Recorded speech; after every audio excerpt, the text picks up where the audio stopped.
A chama crepita, iluminando os rostos assustados de monstros famosos sentados em troncos. Olá, pessoal. Sejam bem-vindos ao nosso acampamento. Um pouco diferente, reunimos as criaturas mais famosas da noite. Não para assustar, mas para compartilhar seus maiores medos. Drácula treme. Enrolado em sua capa, eu estava em meu castelo, num silêncio absoluto, quando ouvi passos pequenos no corredor e uma risadinha. Senhor vampiro, você quer brincar de esconde-esconde?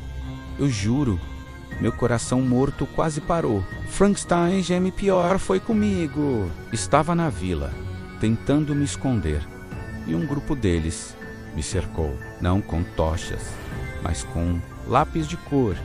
Eles queriam desenhar flores no meu rosto. O horror. Lobisomem, chora baixinho.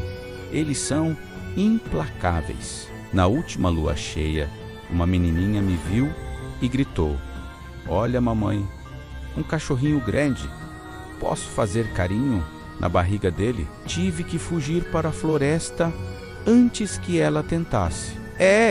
Parece que o maior terror desses monstros são as crianças. Se você gostou dessa história assustadoramente fofa, deixe seu like, se inscreva no canal e ative o sininho. Até a próxima.